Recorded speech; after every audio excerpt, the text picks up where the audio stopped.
It's a great pleasure to welcome you all to the conference this morning, the Latin American Security Conference that would look at the changing geopolitics of the region. It's the first conference in what we hope will be a yearly event looking at Latin America and our new program at the Institute. I'm particularly grateful to our colleagues from Chile, our partners in this from Athena Lab, and forward to a very good discussion during the day. To open the session this morning, I would like to welcome Mr. David Rutley, our minister responsible for Latin America. And I should say, he's joining us from his Macclesfield constituency. He had a number of important jobs in government, including that of government whip, which, as some of you may know, entails whipping MP the right way, which sometimes works and sometimes doesn't. He is now responsible for the Caribbeans and the Americans at the Foreign Office, and he will give us the keynote address looking at British policy towards the region. I should also like to welcome all those who join us online for this event around the world. You will have the opportunity later on during the day to put as many questions as you want, audience, and we look forward to a good discussion. Minister, the floor is yours. Thank you very much, Jonathan. I hope you can hear me okay. And I'm sorry that I'm not able to join you in person today. But it's good to be with you. And for those who are dialing in from Latin America, I wish you a very, very early morning welcome. I just want to set the record straight. Having been a government whip for 4.5 years, what you say is the traditional interpretation of what a whip does. But I just like to say at the start that in my experience, being a whip is really much more about sharing the love that the government has to offer to our colleagues. But what we're talking about today is something much, much more different. And I'm really grateful for the invitation to come and speak at RUSI today, a much respected organization. And although I'm speaking from Macclesfield today, where I come most Fridays to do constituency work and over the weekend, since I became Minister for Latin America and for the Caribbean, in fact, the whole of the Americas, 3 months ago, I spent a lot more time away from the UK, not just Macclesfield. Last week, I was in Bolivia and Ecuador, and the week before that, at the United Nations in New York, discussing Haiti, Colombia, Venezuela, and many other issues that are important to the area.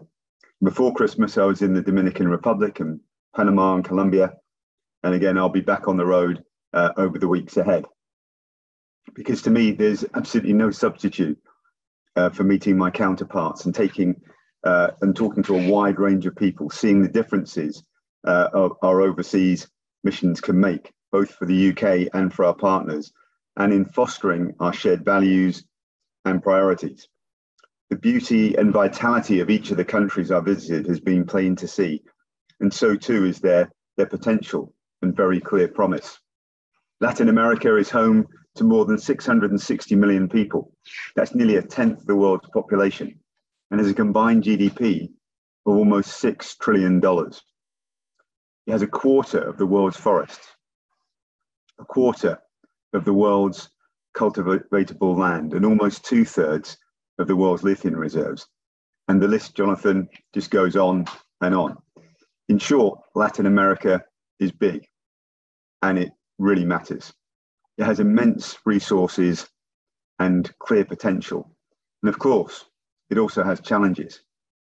Some are the same global problems we all face as we recover from COVID and grapple with inflation following President Putin's illegal invasion of Ukraine, and as we seek to fight climate change.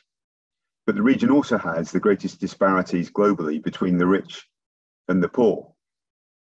Democratic institutions have come under strain in a number of places. In his speech in December, the Foreign Secretary set out how over coming decades, an ever greater share of the world economy, and therefore the world's power will be in the hands of countries in Asia, Africa, and Latin America. He rightly committed to make a long-term and sustained effort to revive old friendships and to build new ones, reaching far beyond our established alliances. In doing so, we build on the work of our predecessors. 2 centuries ago, we sent our first consuls to many newly created independent countries in the region, a set of anniversaries that we plan to mark this year in a series of events around Latin America. Since 2010, we've expanded our diplomatic network, reopening embassies in Paraguay and El Salvador, and establishing consulates in Recife and Belo Horizonte.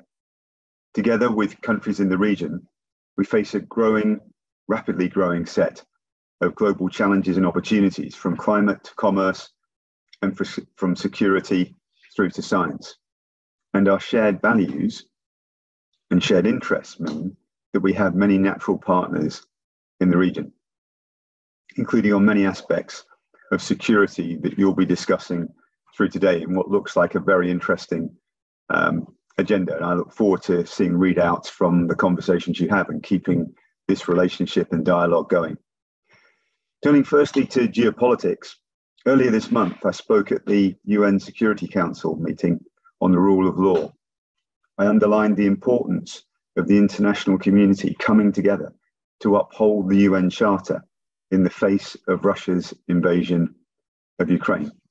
It was heartening to hear Ecuador, who joined the Security Council this month, also condemning Russia, as most of the other parties around the table did. In General Assembly votes last year, 85% of countries in the Americas voted to condemn President Putin's actions, second only to Europe in the unanimity of condemnation. It's been encouraging to see the region's multilateral bodies taking similar action, with the Organization of American States and the Inter-American Development Bank both taking significant steps to exclude Russia.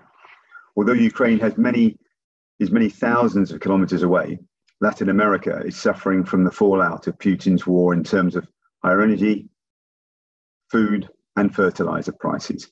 That's clear when you go to Panama or speak to people in Ecuador, which we all know feed into higher prices across the board. And this despite Latin America's potential to be part of the solution to food and energy insecurity with its vast natural resources. As I travel, I hear deep concern about rocketing prices, but no lessening of the determination to condemn Russian aggression and the challenge it presents to the security of all of us and to the international order on which we all rely. That's why the Prime Minister and the Foreign Secretary have said we're accelerating our support to the Ukrainian government to ensure they prevail. It's incumbent on all 3 countries to stand for freedom, democracy, and the sovereignty of nations around the world. We know in our increasingly multipolar world that pressure is applied on countries on a variety of issues. China, for example, is conspicuously competing for global influence in the region, using a variety of levers of state power. China's system and approach, their view of democratic norms, human rights, and national security, for example, bring risks alongside perhaps short-term economic opportunities for the region. But we know that Latin America is aware of the risks associated with accepting large-scale investments from wealthy third countries, and we understand why tough decisions are needed. Which is why the UK is working to support the infrastructure development that the region needs. I was impressed attending a major convention in Cartagena, looking at opportunities on railways and many other infrastructure projects. And the UK's expertise in finance and investments from the private sectors all help reassure me that real opportunities for partnerships exist, and also to build capacity locally. That's the approach that we want to take. There's also a competition for values. In the last few years, we've seen a coordinated attempt by some states across the globe to roll back women's and LGBT rights. I applaud Latin American countries for taking a progressive stance internationally and domestically. Cuba's September legislation of same-sex marriage and adoption being a good example. Such progress has often had to overcome disinformation from third parties, just as Latin America has been a key target for Russian disinformation in relation to Ukraine. Despite lots of good practice and progress in many countries, concern for human rights and gender equality remain. In a region where disappearances remain worryingly high, most obviously in Mexico, more must be done to support vulnerable groups and those who seek to shed light on their plight.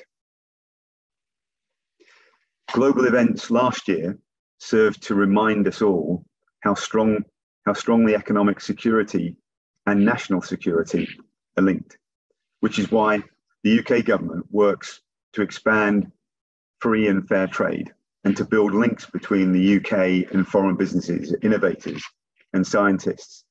The UK is negotiating to join the Trans-Pacific Free Trade Agreement as soon as possible, with which will further benefit our trade with Chile, Mexico, and Peru. And of course, we're negotiating a free trade agreement with Mexico. And we signed a double taxation agreement with Brazil late last year, which will help companies in both countries. And we're working on similar arrangements in Ecuador. I want to see trade with the UK growing across the Americas. Climate change is the ultimate threat to global security and prosperity, and Latin America has a key role to play in limiting this, including the global transition to clean energy. 2/3 of global lithium reserves are in Latin America. Chile and Peru have 40% of the world's copper reserves, a key component of wind turbines. And Brazil is home to the majority of the world's niobium resources. So I'm pleased that Anglo American have invested $5.5 billion in the Peruvian Quellaveco mine. This will increase copper production and add 1% to Peru's GDP, while also pushing better environmental, social, and governance standards. The UK government is supporting and pursuing an increasing number of exciting joint projects with partners in the region, including work with the Chilean government and regulators to help shape global standards for production and supply of green hydrogen. And the agreement signed last week with the University of Warwick, which I was privileged to be at and witness, will provide scholarships, training, and joint research on battery production to the Bolivian government. These are important steps in continuing to build our relationships through genuine, real partnerships in Latin America. Beyond the clean energy transition, broader cooperation on climate or climate security is central to our partnerships in the region.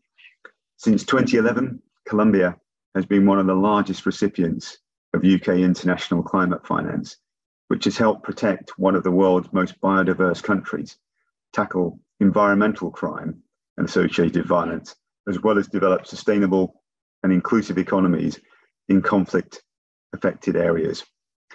Many Latin American countries are joint architects of the COP26 Glasgow Leaders Declaration of Forests and Land Use, an agreement that promotes biodiversity and sustainable land use where it's most needed.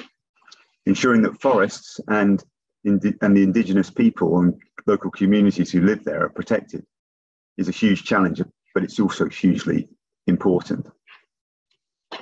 The UK government continues to deliver on our pledge to spend up to £300 million tackling deforestation in the Amazon region, which I know is greatly appreciated on the ground from my visits.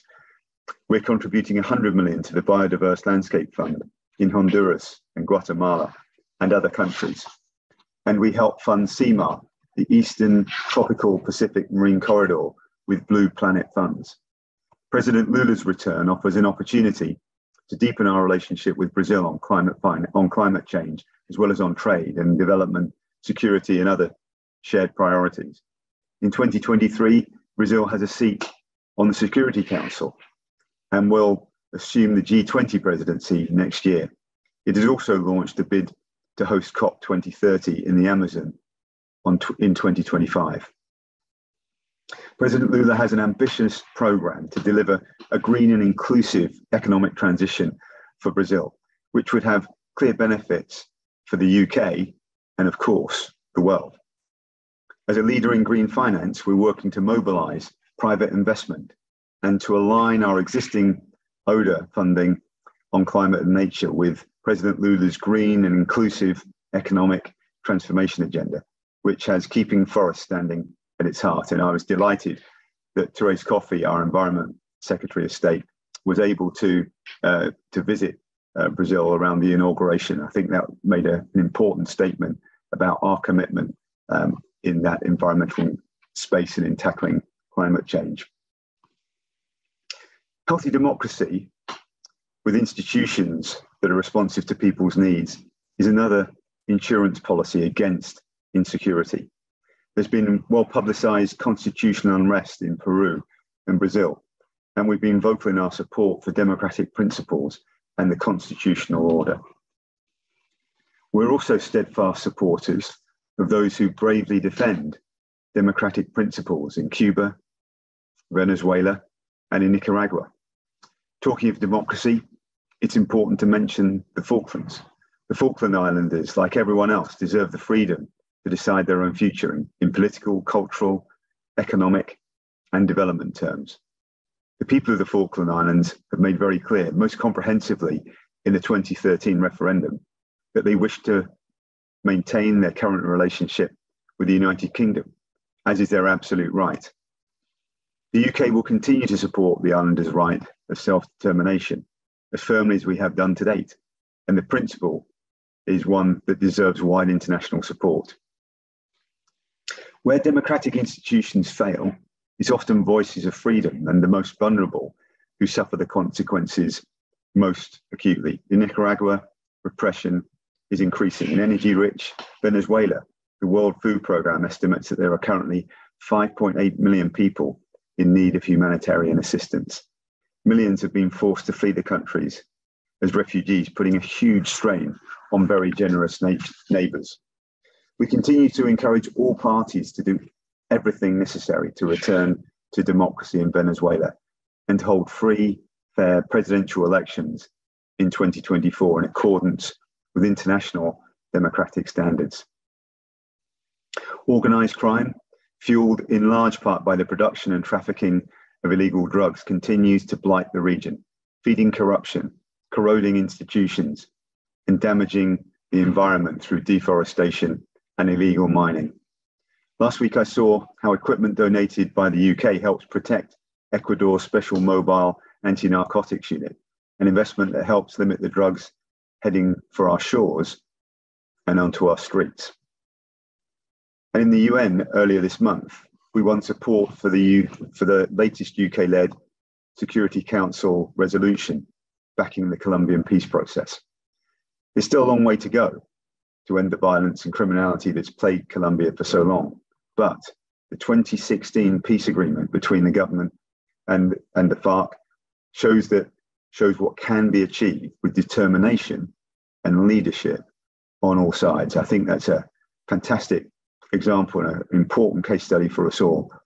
I'm proud that we've supported that process with almost £70 million from the UK's Conflict, Stability and Security Fund, and will continue to ensure that the Security Council offers the support and guidance that are needed.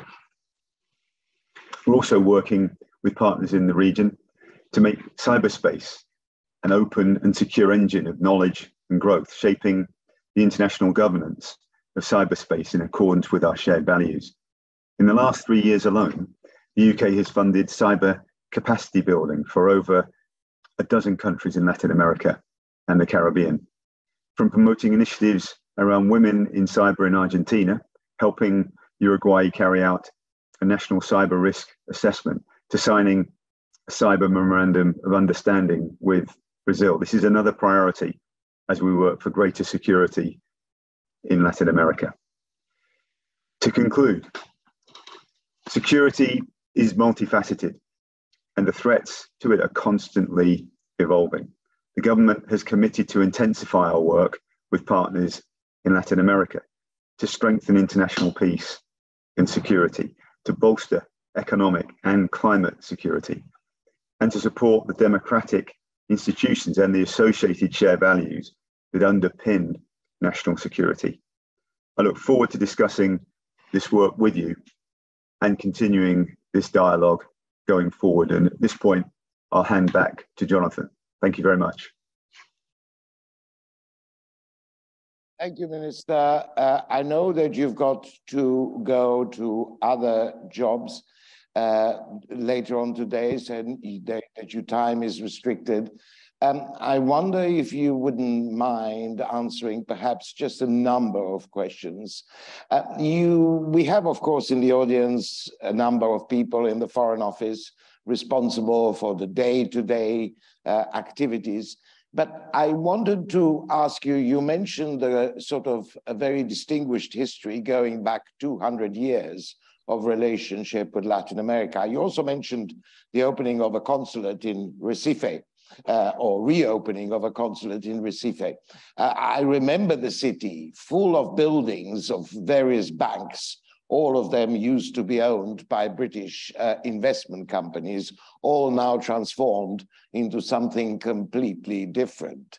So if we are going to reverse this process of disengagement with Latin America, where do you see UK relations with the region in, let's say, a decade from now?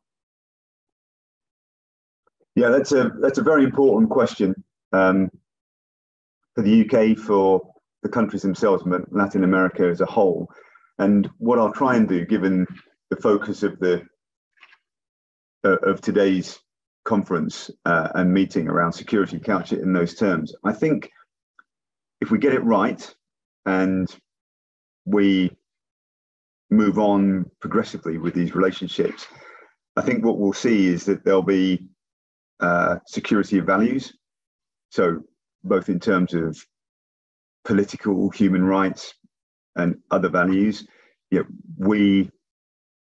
Whenever I visited the region, it's very clear that there's a sincere sharing of those values, but we need to make sure that's meaningful and that they persist over that 10-year horizon. I mentioned climate. For me, that's how we tackle climate is important for the people of Latin America. Obviously, it has implications for the UK as well, but this is globally significant. And what I'd like to see is to make sure that we in the UK, working with our friends in Latin America, really and sustainably move the dial in tackling climate change and what it means for people on the ground in Latin America. When I was in Bolivia last week, we went up to a glacier that was retreating, not just a little bit, 25 meters a year. And that's, highlights the challenges of climate, but it also has direct bearing for people who rely on the water that's stored in those glaciers. So we need to really build those relationships through academic partnerships, government-to-government relations.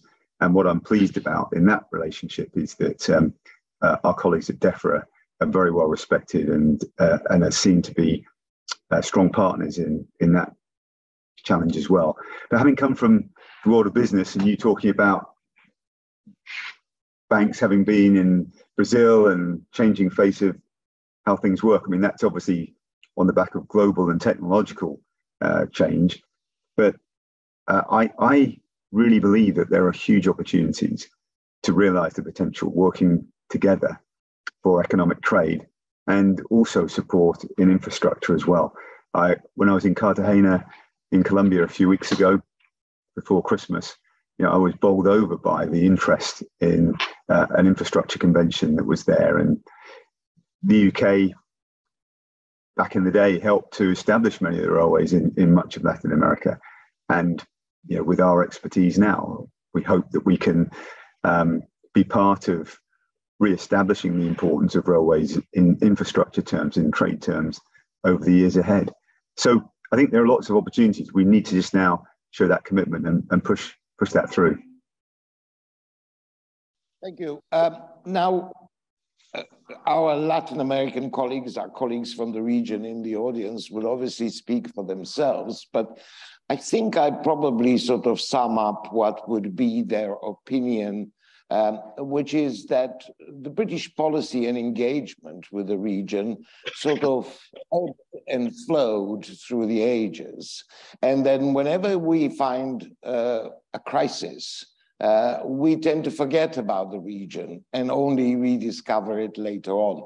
Now, in your presentation, you sort of tied in Ukraine into the region. You suggested how Ukraine is also important for Latin America, and that there is no contradiction between our being absorbed with handling the war in Europe and Latin America. Are you confident that that is the view of your colleagues in government, namely that they could handle a war in Europe and handle an expansion in relations with Latin America? Yes, that's right. Look, the challenges we're facing in Ukraine and in countering President Putin's illegal war take up a huge amount of bandwidth and of course resource as well. And it's a vital conflict where we need to show our resolve and show our mettle, not just the UK, but Europe and the world more widely. And that's what's been so reassuring about the work that I've been doing in Latin America is to see that shared commitment. And as I indicated in my opening remarks, being new to the job, when I went to Panama, for example, I thank the foreign minister for our cooperation and their support in our ambitions in Ukraine. But they were very clear, that given the impact that it's having on fertilizer prices and the impact that then has on food costs locally and for their exports, it's not just about values. That is critical, but there are practical aspects there, or practical impacts there as well, that mean they want to support in us in countering and work with the wider community in countering the Russians' expansive action in Ukraine. So yes, but coming back to your point, I think in terms of has our interest been as strong enough in Latin America? And when I speak to some of our friends in the embassies, as we got together as a group on Monday evening, I think it's clear that over the years, there have been ebbs and flows. So I recognize that given the challenging geopolitical landscape at the moment, that we need to be showing sustained attention and ambition in our relationship with our friends in Latin America. And that's why I'm spending a lot of time on the road and engaging a lot with our colleagues. I think we've got some very strong relationships. And I think then that what we can do is highlight the opportunities more effectively and more widely. I'll come on to that in a second. But I also think what can help us in our ambition and to keep our focus is for our partners, for the countries in Latin America, to also make sure that the conditions are in place to enable those flourishing relationships. Like we're all working hard to do now to establish economic stability in quite challenging economic circumstances globally, practicing and championing democracy, getting those conditions in place, and also being even more ambitious about economic and environmental protection and climate and energy transition. And I think if those conditions can be created, then there'll be greater confidence. So we need to put more attention and sustain focus. If those conditions can be fostered across the board on a sustained basis as well in Latin America, then I think we've got the conditions where we can get the optimal partnerships together as well. And as I said, and as you indicated at the beginning of your remarks, we're seeing how our partnerships work in the face of Russia's invasion of Ukraine. It's fantastic to see the support that we are getting and the cooperation that we're seeing from across Latin America, and we're extraordinarily grateful for that. But the other thing I'd just say, and again, this is coming from a background outside of government, the success in these relationships isn't just about government to government. Ultimately, we need to make sure that businesses, think tanks like yours, and universities and other independent actors take these opportunities seriously as well. I remember, studying a long time ago what used to be called O-levels and then A-level geography, and Brazil was and Latin America was always a focus, and talking about the potential that was there. And it's great to see decades on from there what has been achieved. But I think if we were able to work together, and if there was if those conditions were put into place, it's clear that that potential could be realized much more quickly, and that would be of benefit not just to Latin America but to the rest of the world as well. And I think what we need to do is we think about how we build those partnerships, again, not just within government but more widely. We need to sort of focus our attention too on the obvious opportunities where we play to each other's strengths. In energy transition, battery technology, and the MOU that was signed between Warwick, the University of Warwick, and the government in Bolivia shows the potential that we can move forward there. And wind turbines, climate finance.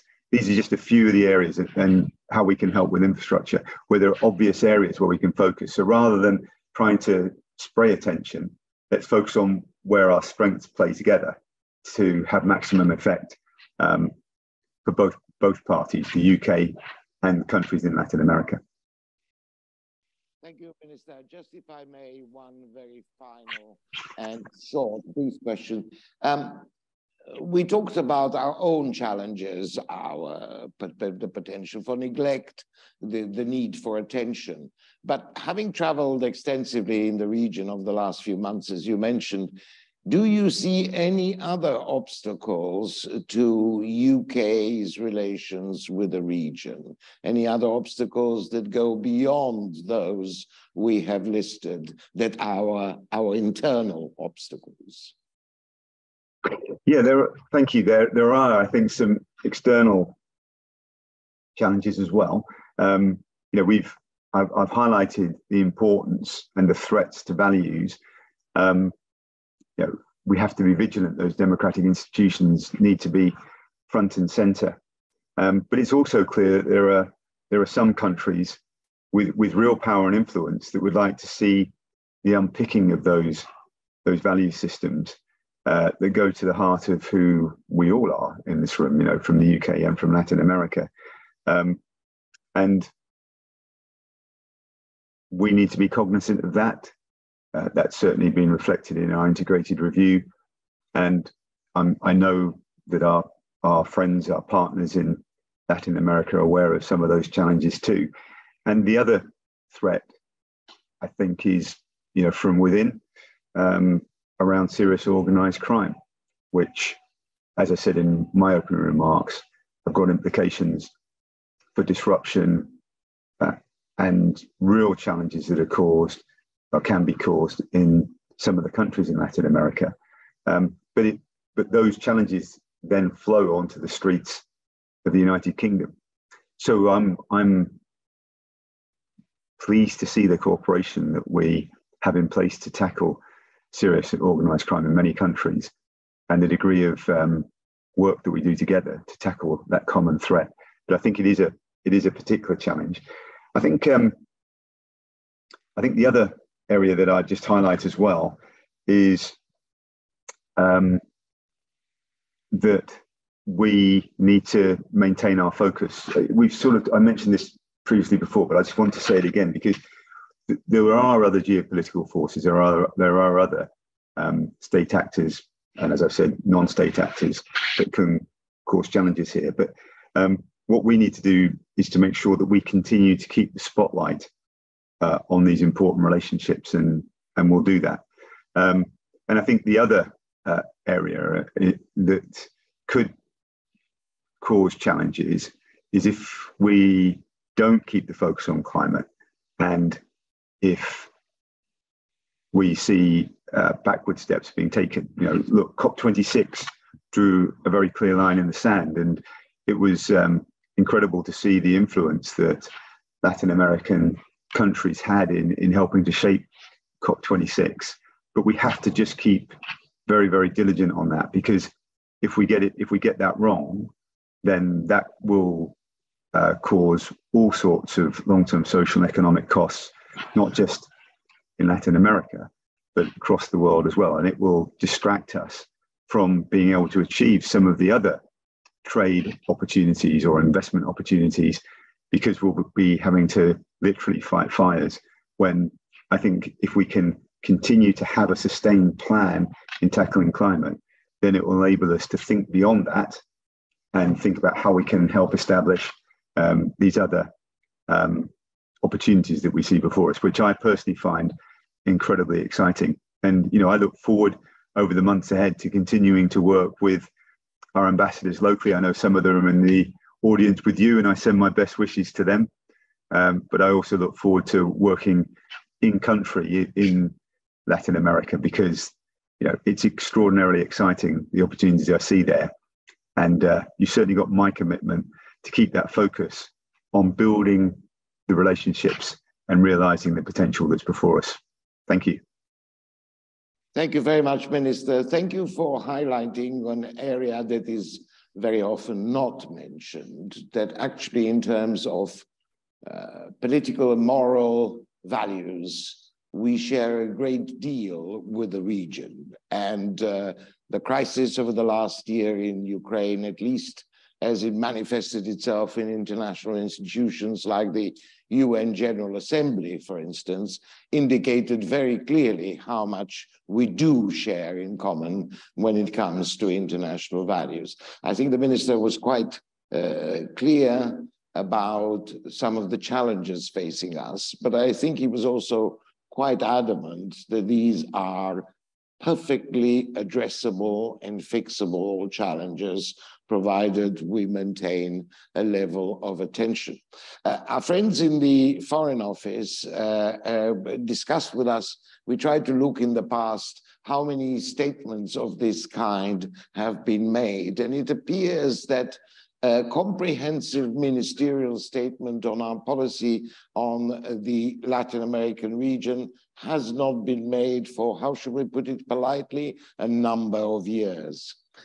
So I'm very grateful that we have managed to fill this gap. I hope that our posts in the region are listening as well.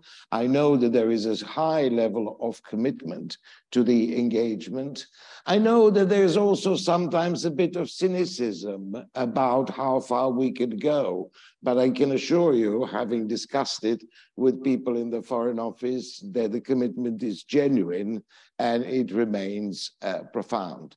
And I hope that our conference and indeed our research program at the Institute looking at the region will help fill this void. Minister, many thanks for spending your time with us, for sharing your thoughts with us. Thank you, and we hope to welcome you again in the future. We wish you well in your travel in the region. May you continue traveling as far as possible, because there is no substitute to the personal contact.